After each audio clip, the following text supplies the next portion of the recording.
दोस्तों, आप सभी का इस प्लेटफॉर्म पे स्वागत है। आज मैं जिस टॉपिक पे बात करूँगा वो है विजुअलाइजेशन, पावर ऑफ विजुअलाइजेशन। दो भागों में इसको बांटते हैं। एक तो जीवन के हर क्षेत्र में विजुअलाइजेशन का महत्व क्या है। दूसरा, अगर आप परीक्षार्थी हैं या स्टूडेंट हैं तो आपकी लाइफ में विजुअलाइजेशन का क्या महत्व है और विजुअलाइजेशन के द्वारा आप अपनी पढ़ाई में, अपनी स्टडी में कैसे गुणात्मक परिवर्तन ला सकते हैं। यानी आपके जीवन को यह केवल व्यवस्थित ही नहीं करेगा बल्कि आपके मेमोरी पावर को भी मजबूत करेगा। आपका जो लक्ष्य है, जीवन का जो लक्ष्य है, उसको पाने में मदद करेगा और जीवन के हर स्तर पर आपको मदद करेगा। विजुअलाइजेशन जिसने सीख लिया, कहा जाता है कि जीवन जीने का तरीका सीख लिया। चाहे वो छात्र हो, चाहे व्यवसायी हो, चाहे किसान हो, चाहे म्यूजिशियन हो, राइटर हो, यानी जीवन के हर क्षेत्र में विजुअलाइजेशन का महत्व है। आप किस एज ग्रुप के हैं इससे फ़र्क नहीं पड़ता। भले आप 75 ईयर्स ओल्ड हैं, उस वक्त भी विजुअलाइजेशन का सबसे ज़्यादा महत्व पता चलता है जब आप अपने जीवन को व्यवस्थित करते हैं। तो हम लोग जीवन के दूसरे पहलू पे बात करेंगे जो खासकर छात्र, अभ्यर्थी या परीक्षार्थियों के लिए है। यानी पढ़ाई में, स्टडी में, किसी एग्ज़ाम की तैयारी में विजुअलाइजेशन का क्या महत्व है। दोस्तों, जब भी आप देखते होंगे, पढ़ते होंगे, अगर आप विजुअलाइज करके पढ़ते हैं और बिना विजुअलाइज किए हुए पढ़ते हैं, यानी आप मेंटल मैपिंग बनाते हैं, दिमाग में मानचित्र बनाते हैं, दिमाग में पिक्चर बनाते हैं, विजुअलाइज करते हैं, तो वो जल्द याद रहता है। ब्रेन वैसी चीज़ों को ज़्यादा कैच करता है जो विजुअलाइज किया गया हो, और विजुअलाइज करने का तरीका भी है। इसके लिए आपको शांत चित्त रहना होगा, अपने विजुअलाइजेशन पावर पे कभी डाउट नहीं करना है, यानी संदेह की स्थिति नहीं होनी चाहिए। क्यों विजुअलाइज कर रहे हैं उसका उद्देश्य होना चाहिए, एक टारगेट होना चाहिए, एक आपका एम होना चाहिए।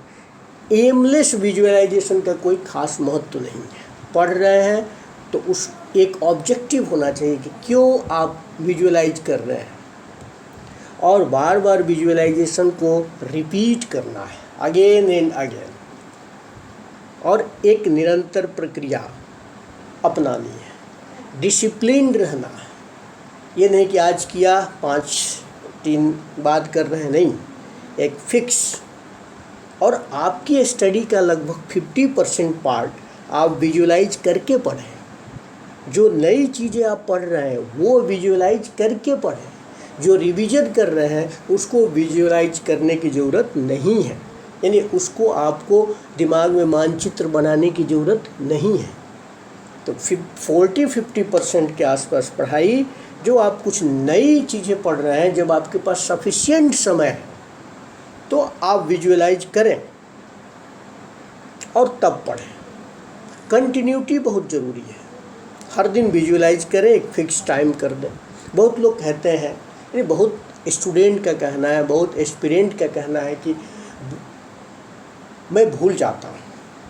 भूलने की बीमारी को दूर करने का सबसे अच्छा तरीका विजुअलाइज करना है। फिर भी आप भूलेंगे, माइंड की कैपेसिटी है। ज़्यादा दिनों तक जो पढ़ा हुआ है, यानी पहले पढ़ा हुआ, धीरे धीरे मेमोरी से हटती जाती है। लेकिन विजुअलाइज करके आप भूलने की बीमारी को कम कर सकते हैं। अगर मान लीजिए कि आप ज्योग्राफी पढ़ रहे हैं, हिमालय के बारे में पढ़ रहे हैं, तो विजुअलाइज कैसे करेंगे? अगर आपने हिमालय का मानचित्र देखा है, हिमालय का आपने तस्वीर देखा है या फिर वीडियो देखा है, आँख बंद करके जब भी हिमालय के बारे में पढ़ें तो जो लाइन पढ़ें उसको विजुअलाइज करें। जितने पिक्स हैं, जितने पासेज हैं, जो नेचुरल वेजिटेशन वहाँ पाया जाता है, देखें उसको। कोनिफर ट्रीज हैं तो कैसे होते हैं, उसको ठहरें, थोड़ा सा रुक करके विजुअलाइज करने की ज़रूरत है।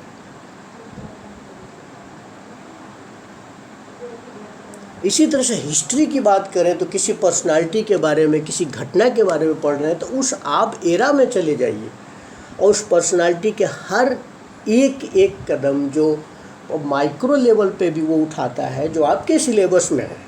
क्योंकि परीक्षार्थियों के लिए सबसे बड़ी बात है कि बियॉन्ड द सिलेबस बहुत ज़्यादा नहीं जाना चाहिए। तो जो आपके सिलेबस में छोटी से छोटी बातें हैं उसको देखिए, माइक्रो लेवल पे जाइए। अशोक के बारे में पढ़ रहे हैं तो अशोक फॉर एग्जांपल अशोक ने कहा था कि उसके रसोई घर में 3 से ज़्यादा मोर नहीं मारे जाएंगे। 3 मोर का आप चित्र देख सकते हैं, कैसे वो ऑर्डर देता है, किस रॉक एडिक्ट में कहा गया है। इसी तरह से उसकी जितनी भी एक्टिविटीज़ हैं आप विजुअलाइज करें, नहीं भूलेंगे आप। किसी युद्ध के बारे में पढ़ रहे हैं तो युद्ध में शामिल होकर के देखिए कि कौन कौन सी घटना घटी है, बार बार रिपीट करना है। स्टोरी टेलर बनिए, एक स्टोरी की तरह देखिए। इकोनॉमिक्स जैसे कहा जाता नहीं बोरिंग सब्जेक्ट है, सबके लिए नहीं है, लेकिन उसके डाटा याद करना, उसके प्रिंसिपल याद करना, डिफिनीशन याद करना टफ है। लेकिन उसमें भी आप ग्राफ देखिए, अपने माइंड में ग्राफ बना लीजिए और फिर ग्राफ की सहायता से आप उसको समझिए। इकोनॉमिक इंस्टीट्यूशंस का मैप अपने माइंड में क्रिएट कर लीजिए, पिक्चर क्रिएट कर लीजिए। पहले से देखा हुआ है तो उसको देखिए। अगर उसमें कोई पर्सनालिटी काम करता है तो कैसा है, उसको चलते हुए देखिए। साइंस का उसी तरह से साइंस का विजुअलाइजेशन तो बहुत आसान है। डाटा जो अगर याद करने के लिए भी आप जो नंबर्स को विजुअलाइज कर सकते हैं। कहने का मतलब है कि 2 स्तर पे विजुअलाइजेशन काम करता है, एक तो स्टडी और एक स्टडी के अलावा। तो मेरा अभी फोकस था कि हाउ टू विजुअलाइज